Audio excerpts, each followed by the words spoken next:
Alright folks, Genius 8, we are back on Colonel Case on Facebook. Let's head on to chapter number 2, where we were having a horse charge at us, which was a little creepy. Oh, thank goodness. The horse missed us, but now it's heading towards some sort of encampment down yonder. Yes, I suppose we have to try and stop before it hurts anyone. Lead the way to the encampment, Ace. I'll be right behind you. You were gonna see a horse. Close your eyes, my weary beast. Let sweet dreams fill your mind. Oh my, what a fearless chap you are. Who are you, and how did you manage to calm such a ferocious brute?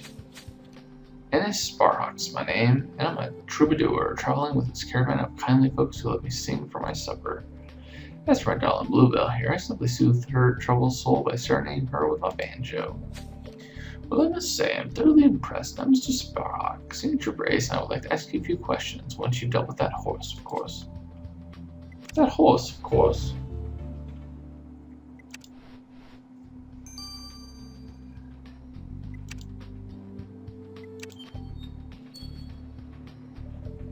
Mr. Sparhawk, Signature Brace, and I am visiting the member of Will Wyoming, who was found hanged in Devil's Ridge earlier this year. Oh, Will? Hanged? You sound like you knew the poor chap. Well, I'd seen Will around, sure. He was traveling with us after all. Seemed like a decent enough fellow. But that's about all I can say. I don't care much for people. Music is my world, so I just play tunes on my old banjo and tie up the odd wild horse when the need arises. Now, if you'll excuse me, I feel a ballad coming about Will Wyoming's tragic demise. Hey, so Will Wyoming's traveling with this caravan. In that case, we better take a good look around their encampment. For sure. For sure. That would make sense, because his dad said that he was trying to get out. His dad didn't want him out.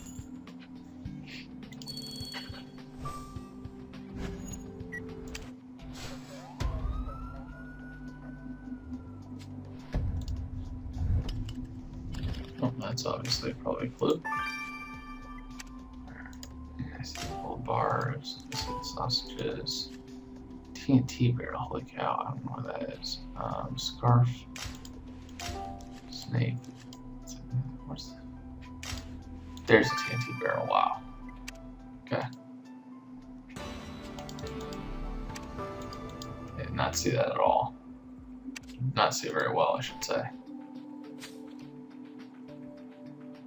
Ace, I can see how dynamite might come in handy when folks traveling through such hostile lands, but an iron barrel of it seems a bit excessive. Your instincts are telling you to have a look inside the barrel, go ahead, but be cautious, I beg you. As for this document, it has our victim's name on it. Some sort of contractual agreement saying that Mr. Wyoming is hereby hired by Miss... Oh, dash it, the hired name is illegible. Think you can decipher those letters, Ace? I'm thinking Mrs. Capacci hired him. And for the services, we can only guess. Lucy?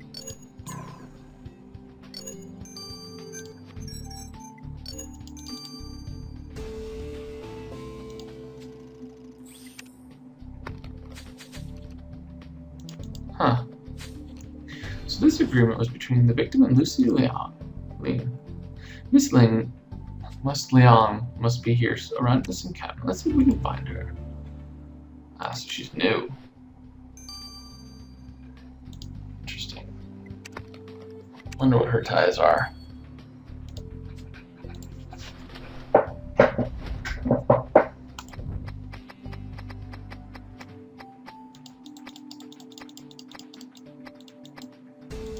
Ooh, scorpions. That's not good. I don't want to touch those. Get out of here.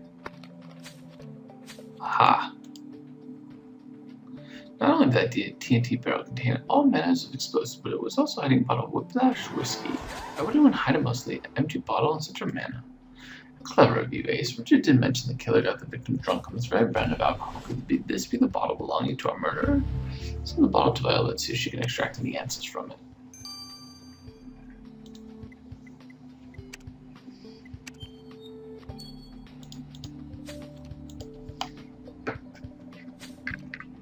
Well, I heard Will Wyoming is dead. Blast. Miss Young, can you tell us who you are and why you and this group of people happen to be camping out at Devil's Ridge? Have you heard of the El Guardado? It's a town far in the deserts of Coyote Gorge. They say there are gold nuggets and precious gems just lying on the ground. waiting to be picked up. Myself and this caravan of folks are on our way to El Guardado in the hopes of finding our fortune. And what was the contractual agreement between you and Mr. Wyoming?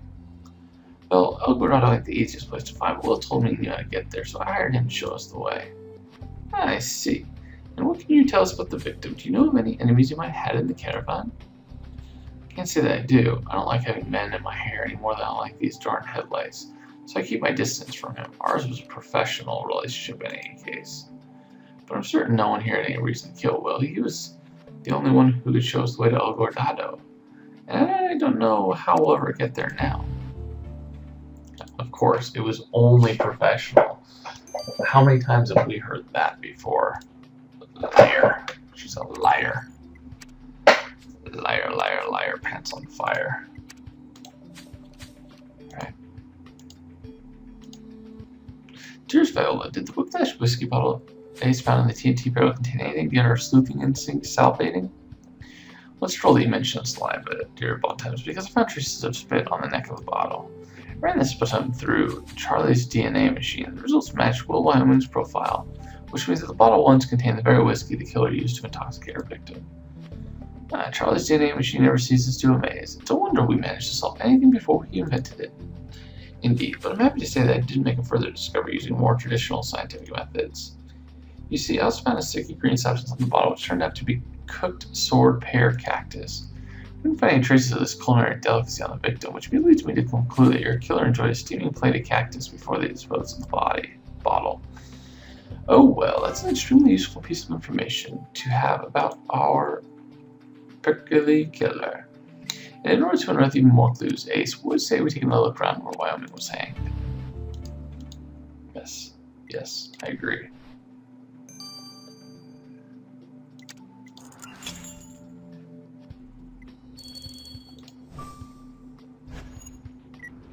Wow, we're going back to the crime scene. That's nuts. We don't always do that.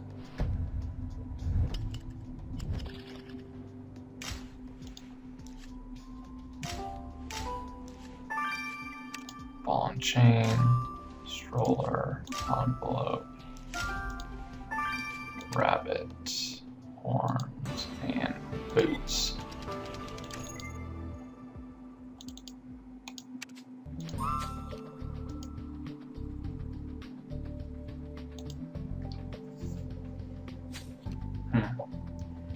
Ace, the envelope is almost filled to bursting with Concordian shillings. How the devil did it end up being discarded here? There's no recipient name, but you're right. We might find some fingerprints in the envelope. I'll get your dusting kit. And look, the name Will has been scrawled on these cowboy boots under a drawing of a wildcat. I had been wondering why Wildcat Will ended up barefoot. These boots must have been his. They're covered in yellow fragments, I agree. Perhaps scooping some of these up will tell us more about our victim's action before he got killed.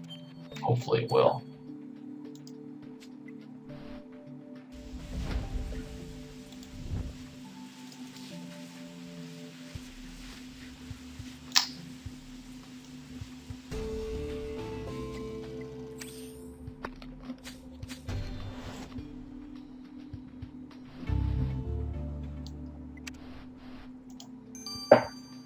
Let's put the strange yellow fragments you got from the victim boot under the microscope, Ace.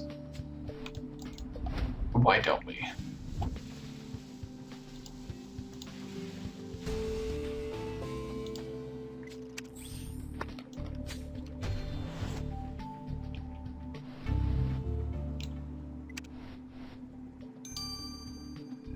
Ace, let's dispatch these fingerprints you found on the envelope to EB for analysis.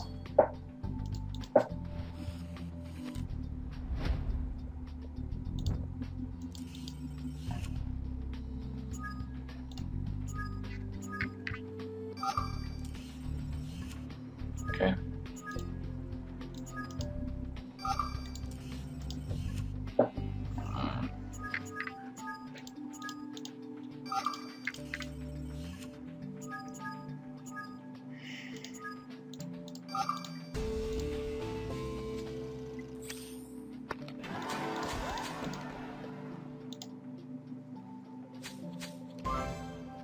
Very nice. Ah, spaghetti. It turns out those yellow pieces you found in the victim's booth are tiny fragments of raw pasta. Wasn't Franca Capetti harping on about pasta when we spoke to her? Could she have been in contact with the victim despite her claims to the contrary? We must speak to her immediately. Yep. That doesn't shock anyone here.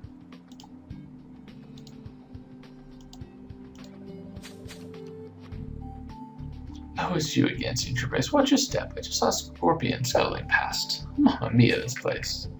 Hey, Mrs. Capecci, you told us you didn't know Wyoming, but we have proof to the contrary. Ah, porca miseria.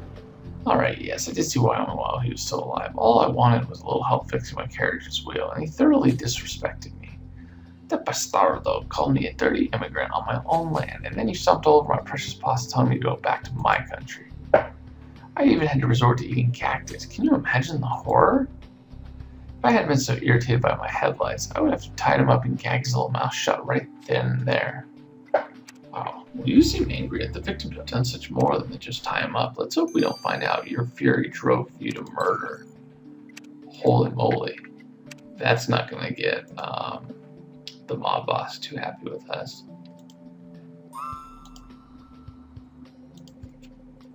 Howdy, Ace. Great to see that you're above snakes. I trust everything's in apple pie's order. Come again, Evie? I'm just trying out the cowboy lingo from this buckaroo dictionary I found. Above snakes means alive, and apple pie order signifies in top shape. Isn't it fun? Oh, just thrilling, Evie, but I'm afraid we're more concerned about ascertaining the owner of the fingerprints that were left on the envelope filled with money. Oh yes, I analyzed those prints in the twinkling of a bedpost, and the long and short of it is they belong to your victim. Well, that's quite a lot of money Wyoming had in this possession. I wonder who had given it to our victim and whether it even belonged to him at all. Splendid idea, Ace. Our resident postman will be our best bet at discovering more about the provenance of this envelope. Good idea.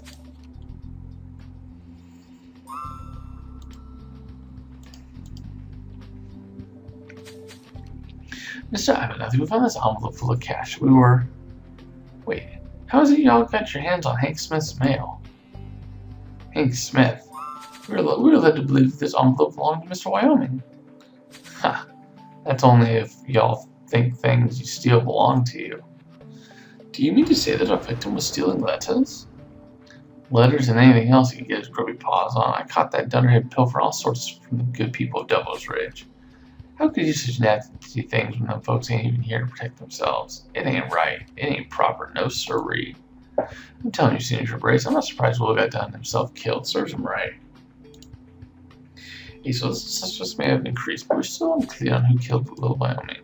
We know the victim insulted Franca Capecci, and did she exact a mobster's revenge by stringing him up? Then we have Walter Abernathy. Does a violent streak lie beneath the postman's sweetly naive, innate exterior? And what about that troubadour and this caravan member Wyoming was traveling with? Do they know more about the victim than they care to admit?